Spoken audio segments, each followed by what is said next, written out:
আসসালামু আলাইকুম। আশা করি সবাই ভালো আছেন। আজকে বেশ অনেক দিন পরেই আমি রেসিপি নিয়ে এসেছি। তো আসলে আমি নিজেও একটু ডায়েটের সাথে যুক্ত হয়েছি, তো ভাবলাম কেননা আপনাদের সাথেও রেসিপিটা শেয়ার করা যাক।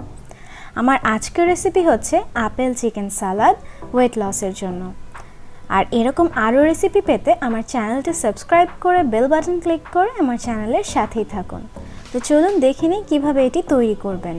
প্রথমে এখানে নিয়ে নিয়েছি 1 কাপ মুরগির মাংস আর এটাকে ছোট ছোট টুকরো করে কেটে নিয়েছি। তারপর নিয়ে নিয়েছি 2-3টা কাঁচামরিচকে একদম কুচি করে, 2টা আপেল ছোট কুচি করে কেটে নিয়েছি। এখন চুলায় একটি প্যান বসিয়ে নিয়েছি আর এর মধ্যে দিয়ে দিচ্ছি 2 চা চামচ অলিভ অয়েল।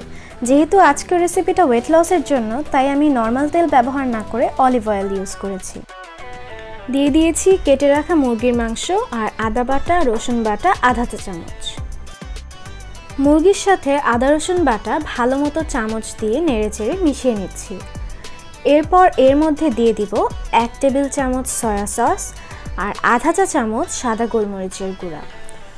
এই গুঁড়োটা দিয়ে ভালো মতো আবার ভেজে নিচ্ছি।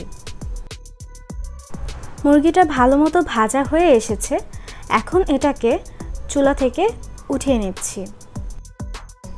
এখন সালাদের ড্রেসিংটা তৈরি করে নেওয়ার জন্য দিয়ে দিচ্ছি 1 চা চামচ অলিভ অয়েল আর মরিচ কুচি, দিয়ে দিচ্ছি আধা চা চামচ চিনি আর 1 চা চামচ লেবুর রস, বা আপনার ইচ্ছে হলে আরও বেশিও দিতে পারেন। এখন এটাকে ভালো মতো নেড়েচেড়ে মিশিয়ে নিলাম। এখন আপেলের সাথে ভেজে রাখা মুরগির মাংস, সালাদের ড্রেসিং পুরোটা ভালো মতো মিশিয়ে নিচ্ছি। আর এটাকে চামচ দিয়ে ভালো মতো নেড়েচেড়ে সুন্দর করে মিশিয়ে নিতে হবে। আর এই সালাদটা খেতে অসম্ভব মজার। যারা ডায়েটে আছেন এবং রেগুলার সালাদ শসা হাবিজাবি খেতে খেতে বিরক্ত হয়ে গেছেন, তারা কিন্তু অবশ্যই এই সালাদটি ট্রাই করবেন। এটা যেমন হেলদি তেমনই খুব বেশি মজার।